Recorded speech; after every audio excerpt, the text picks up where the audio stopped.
مریم نواز نے ایک اجتماع سے خطاب کرتے ہوئے کہا ہے، بلکہ فرمایا ہے کہ عوام جس کو اقتدار میں لانا چاہتے ہیں وہ ملک کے لیے ٹھیک نہیں ہے۔ میری بات مان جاؤ، عوام دوست اور دشمن کو کی پہچان کریں۔ سبحان اللہ۔ اب اس نصیحت کی لوگوں کو ضرورت تھی، لیکن اب پرابلم ہے۔ عوام کے بارے میں ایک بات کہی جاتی ہے، زبان خلق کو نکارہ خدا سمجھو۔ جب قدرت انسان کے دلوں کو تبدیل کرتی ہے تو پھر اس طرح کے لیکچر بھاشن اثر انداز نہیں ہو سکتے۔ آپ یہ بات اگر دن میں 10 بار بھی دہرائیں گی تو عوام پہ اس کا اثر نہیں ہوگا، بلکہ اس کا ری ایکشن آئے گا۔ کمٹمنٹ جس شخص کی آپ نے بات کی ہے اس کے ساتھ لوگوں کی بڑھتی چلی جائے گی۔ پاکستانی ذرا اور طرح کے لوگ ہیں، ذرا عاشق مزاج قسم کے لوگ ہیں۔ ذوالفقار علی بھٹو پہ دل آیا، اس کی بیٹی کو بھی سر پہ اٹھا لیا، لیکن اس کی قیمت بہت بھاری تھی۔ اپنی زندگی سے قیمت چکائی اس مقبولیت کی ذوالفقار علی بھٹو نے۔ اس نے اس ملک کو ایٹمی طاقت بنایا۔ ایمی آپ کے ڈیڈی کی طرح بٹن نہیں دبایا، سمجھ گئے نا؟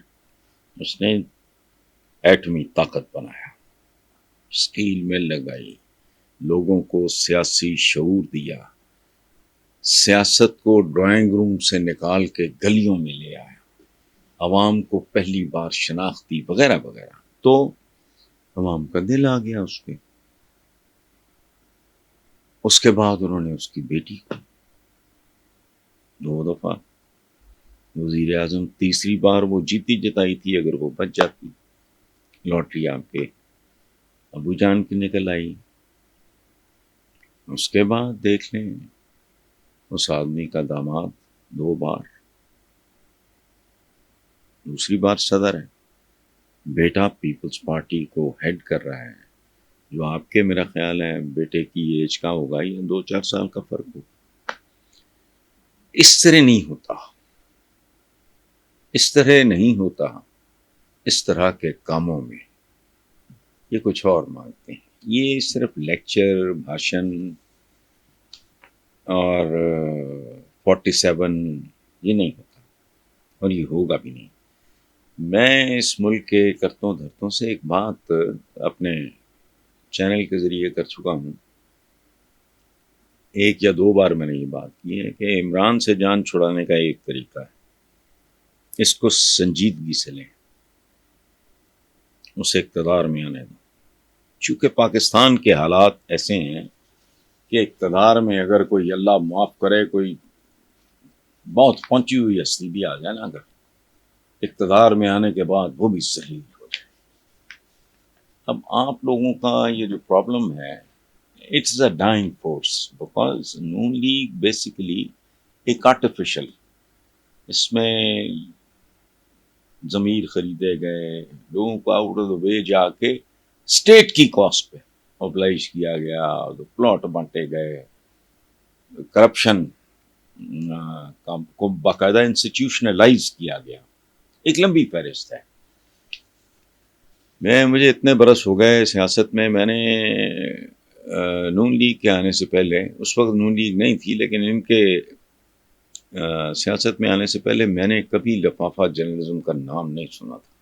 لوگوں کو right, left and centre oblige کیا، برائب کیا، پورے کا پورا کلچر برباد ہو گیا۔ میں دعوے سے کہتا ہوں، بھٹو تک کبھی یہ ایک بندہ بتاؤ جس پہ مالی کرپشن کا الزام ہو، یا کبھی کسی کو یہ کہنا پڑا ہو کہ اگر میرے اثاثے میری انکم سے زیادہ ہیں تو کسی کو کیا۔ تو یہ اگلی بات جو انہوں نے کی ہے بی بی نے، وہ کہ سپریم کورٹ کے ججز سے عرض کرتی ہوں کہ ملک کو چلنے دو۔ جس شخص کو آپ واپس لانا چاہتے ہیں وہ قوم کا مجرم ہے، قوم اس کی عاشق ہے. یہ مصیبت ہے. قوم بڑی گئی گزری ہے، گھٹیا ہے. قوم تو اس کی عاشق ہے. اب آپ کہہ رہی ہیں وہ قوم کا مجرم ہے. میں آپ کی سنوں کہ عوام کی سنوں؟ وہ کسی اور کا نام سننے کو تیار نہیں ہے. بہرحال تو آپ کے لیے ہم اتنا آسان نہیں ہونے دیں گے. آنی ہاتھوں سے نپٹا جائے گا. یہ آنی ہاتھوں والی بات نہ کیا کریں گے. آپ کے چچا جو ہیں شہباز شریف صاحب، وہ دودھ کا دودھ پانی کا پانی، پھر کیا ہوتا ہے شبانہ روز محنت، آنی ہاتھوں سے نپٹیں گے، میلی آنکھ سے کوئی نہ دیکھے، ایشین ٹائگر بنے. وہ اس طرح کی باتیں وہ کرتے ہیں. آپ نہ کیا کرو.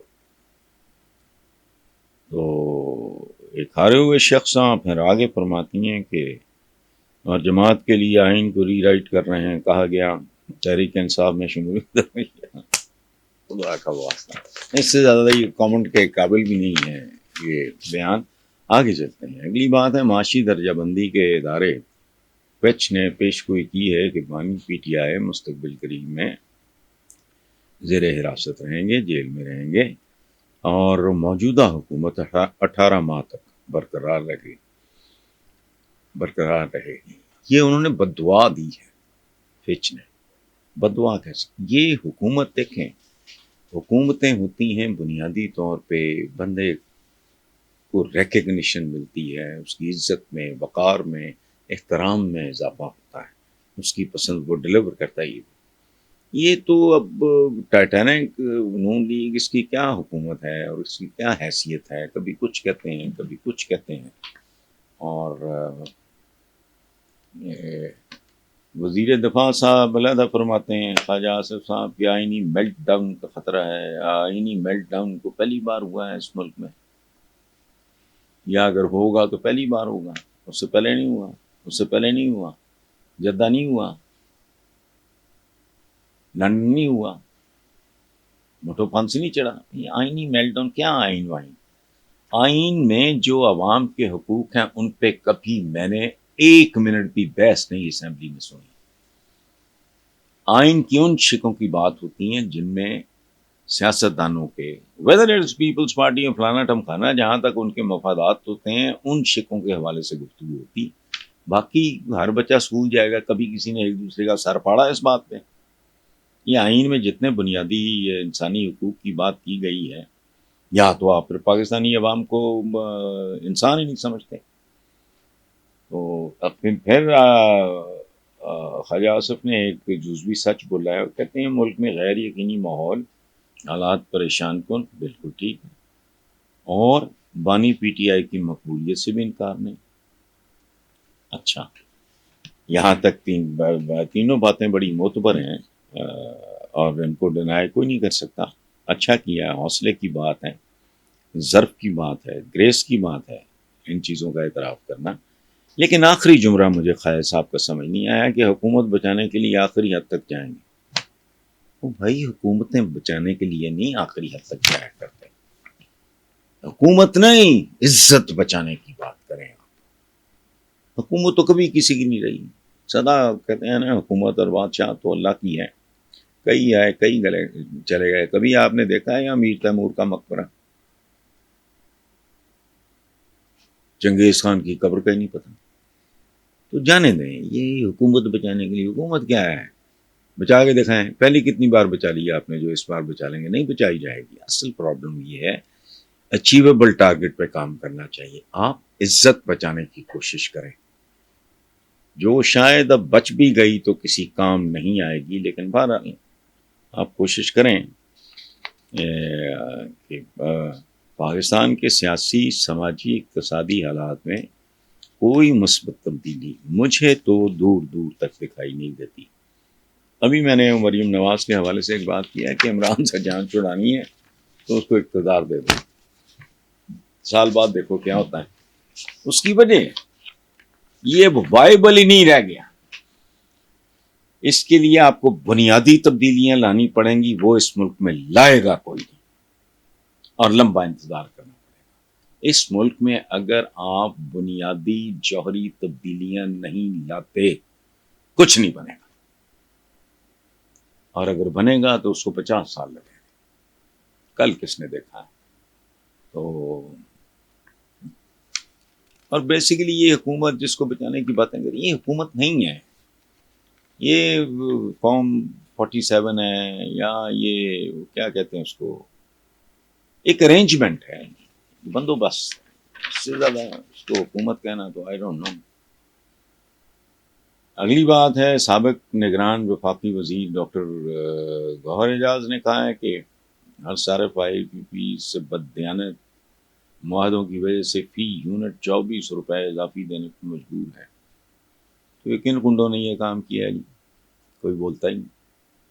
پرویز مشرف صاحب کا مجھے کسی نے دکھایا ہے کلپ، انہوں نے کہا کہ جی ایک آپ یونٹ کے پیچھے 1 سینٹ بڑھا دیں 1 ارب روپیہ، 10 سینٹ بڑھانا تو 10 ارب روپیہ، تو یہ کچھ جیب میں گیا ہے، آپ کو بھی پتا ہے، مجھے بھی پتا ہے۔ اور جب ڈاکٹر گوہر اعجاز جیسا بندہ بات کرتا ہے، آئی ڈونٹ نو ہم personally, he is a successful business man, پڑھا لکھا آدمی ہے، اچھی ساکھ کا آدمی ہے، وزیر بزرگ بھی رہ چکا ہے، اور وزیر رہنے کے بعد اپنی ساکھ بچائے رکھنا ہے تو فرشتہ ہی چاہیے۔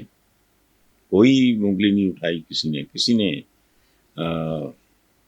بلیم نہیں کیا، الزام نہیں لگایا، یہ وہ سارا۔ تو ان کا مزید کہنا ہے کہ 24 کروڑ لوگوں سے سالانہ 2000 ارب روپے کی ادائیگیاں وصول کی جاتی ہیں۔ اس کو ادائیگیاں کہنا تو ظلم ہے، یہ جگہ ٹیکس ہے، یہ گنڈا ٹیکس ہے، یہ ٹھگوں کا ٹیکس ہے۔ ٹھگ تو زبردستی لے لیتے تھے، یہ بھی زبردستی والی بات ہے، نہیں یہ دھوکہ دے کے لیتے تھے، یہ بھی دھوکے کی بات ہے۔ گوہر اعجاز صاحب یہ بات کر رہے ہیں، اور ایک سنجیدہ آدمی بات کر رہا ہے، کریڈیبل آدمی بات کر رہا ہے۔ کوئی ابھی ٹٹگونجیا پولیٹیشین بات کر رہا ہوتا تو میں شاید اتنی توجہ نہ، لیکن میں تو اس وقت ہی چونک گیا تھا جب میں نے پرویز مشرف صاحب کو، اور آئی پی پیز کا اسکینڈل بہت پرانا ہے، تفصیلات کا کسی کو زیادہ پتا ہے، کسی کو بہت زیادہ پتا ہے، کسی کو کم پتا ہے، کسی کو بہت کم پتا ہے، لیکن مجھے پتا ہے، مجھے کیا ہر بندے کو پتا ہے کہ عوام کو بیچا گیا ہے۔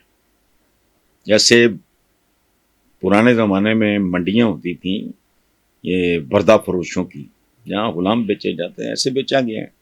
فی یونٹ 24 روپے اضافی، جس نے 100 یونٹ چلایا اس نے 2400 روپے اضافی ٹیکس، یعنی پھر وہی بات، جگہ ٹیکس 200 یونٹ والا 4800 روپے، 300 یونٹ والا 7200 روپے اضافی دے رہے ہیں۔ اور آپ اب تیاری کریں، عوام کا خون آپ نے چھوڑ چکے ہیں، اب تیاری کریں، عوام کی ہڈیوں میں سوراخ کریں، ڈرل کریں، ارگودہ نکالیں۔ باقی میں ابھی سن رہا تھا گوہر اعجاز کی کوئی پریس کانفرنس ٹائپ چیز تھی، اللہ مبارک کرے، وہ اس کو ثابت قدم رکھے اور عوام کو شعور دے، لوگ ساتھ کھڑے ہو جائیں اس بندے کے، تو شاید عوام کا کیس یہی آدمی لڑے اور جیت جائے۔ آخری بات ہے جی، ڈونلڈ ٹرمپ نے بطور صدارتی امیدوار نامزدگی قبول کرنے کا اعلان کرتے ہوئے کہا کہ ہمیں امریکن سوسائٹی سے تقسیم ختم کرنا ہوگی۔ یہ احمقانہ بات، یہ دنیا کبھی ایسی رہی نہیں، کبھی کسی سوسائٹی میں تقسیم ختم نہیں ہو سکتی، یہ گھروں میں ختم نہیں ہو سکتی۔ لوگوں کا دیکھو، ظالم ہوتے ہیں، مظلوم ہوتے ہیں، متمول ہوتا ہے، غریب ہوتا ہے، مفادات کی جنگ ہوتی ہے۔ زندگی ہے کیا؟ زندگی میدان کارزار ہے۔ اس کے لیے لوگ جب بھائیوں کے درمیان، شریکہ کس کو کہتے ہیں؟ اب ٹرمپ صاحب کو پتہ نہیں، میں بھی ڈائلاگ بول دیا، پتہ نہیں ہوگا، کوئی معاشرہ ایسا ہوتا نہیں جو تقسیم۔ فاتح کون ہوتا ہے ڈیموکریسی؟ جس کو زیادہ لوگ ووٹ دیں۔ کبھی سنیں کسی ملک کی اگر 5 کروڑ بالفرض آبادی ہے، ووٹر پورے کا پورا 5 کروڑ کسی ہے، کوئی نہیں ہوتا۔ تقسیم نہیں ختم ہوتی، طبقاتی معاشرے ہوتے ہیں، اونچ نیچ ہوتی ہے، پریولیج کلاس ہوتی ہے، اشرافیہ ہوتی ہے، اشراف ہوتے ہیں، اجلاف ہوتا ہے، یہ وہ سارا۔ تو دوسری طرف جو بائیڈن نے کہا ہے کہ اگر ڈاکٹرز نے کہا تو میں صدارتی دوڑ سے باہر ہو جاؤں گا، تو ہو جائیں گے وہ۔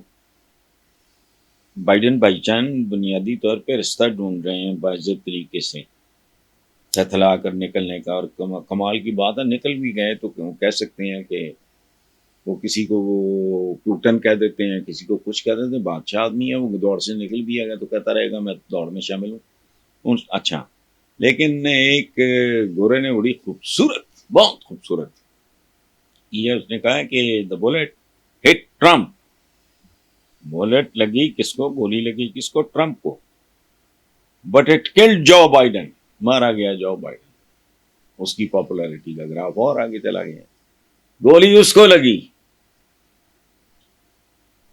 نقصان بیچارے جو بائیڈن کا ہو گیا. ویسے بھی نکل جانا چاہیے جو بائیڈن کو گیم سے، جو ان کی ذہنی اعصابی نفسیاتی قسم کی حالت ہے نا، وہ سوٹ نہیں کرتا، باعزت طریقے سے بھریا میلا چھوڑ جانا چاہیے.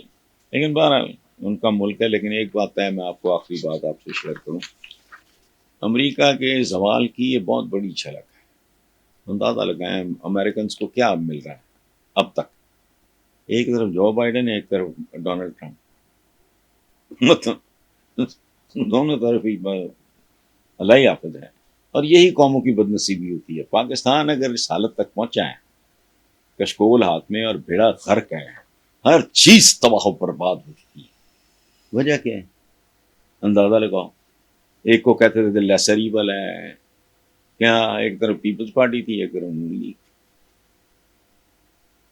کبھی انہوں نے اکٹھے ہو کے، کبھی انہوں نے آپس میں لڑ کے ملک کا بیڑا غرق کیا، یہاں پہنچا دیا. اب جب چوائسیز اس طرح کی رہ جائیں کہ دونوں طرف ایوریج یا بلو ایوریج قسم کے لوگ ہوں، جن کے اندر وہ ویژن، وہ ڈیپتھ اور وہ کلاس انہیں نظر آ رہی ہو جو لیڈرشپ کے لیے ضروری ہوتی ہے. اگر انتخاب ہی دو بروں میں سے ایک کا کرنا تو پھر اس قوم کی مستقبل کا اور قسمت کا آپ اندازہ لگائیں. Thank you very much.